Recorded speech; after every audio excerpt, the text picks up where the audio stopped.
Hello everyone. நான் யார்குட் இன்டர்நேஷ்னலில் சவுதிக்கு ப்ரொமோட்ரிக் எக்ஸாமுக்கு coaching class attend பண்ணிகிட்ருக்கேன். மற்ற கோச்சிங் கிளாஸ் கம்பேர் பண்ணும்போது யார்குட் இன்டர்நேஷ்னல் வந்து ரொம்ப அஃபோர்டபுளாக பண்ணிகிட்ருக்காங்க.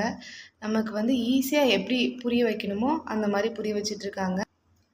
நான் 30 டேஸ் கோச்சிங் கிளாஸ் வந்து அட்டன் பண்ணிகிட்ருக்கேன். இப்போது நான் ஒர்க் போயிட்டுருக்கேன். அப்பயுமே நான் வந்து அட்டன் பண்ணிகிட்ருக்கேன். ரொம்ப ஈஸியாக இருக்குது எனக்கு. ஏன்னா வந்து டெய்லி கிளாஸஸ் என்னால் அட்டன் பண்ண முடியலனாலும் ஈவினிங் அவங்க அனுப்புகிற வீடியோஸ் நான் பார்த்து நான் கிளாஸஸ் அண்டர்ஸ்டாண்ட் பண்ணிக்கிறேன். வீக்லி ஃப்ரைடே வந்து எல்லாருமே வந்து இந்த கிளாஸஸ் அட்டன் பண்ணணும்.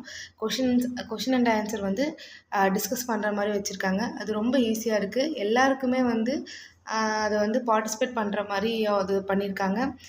இன்பிட்வீன் கிளாஸஸில் வந்து ஏதாவது டவுட்ஸ்னால் கூட அவங்க கிளியர் பண்ணுறாங்க. எல்லாரோடைய பார்ட்டிசிபேஷனும் இருக்கிற மாதிரி கிளாஸ் எடுத்துகிட்டு இருக்காங்க. 24 ஹவர்ஸ் நம்ம எப்போ டவுட் கேட்டாலும் நமக்கு அவங்க நல்லா கிளியர் பண்ணுறாங்க.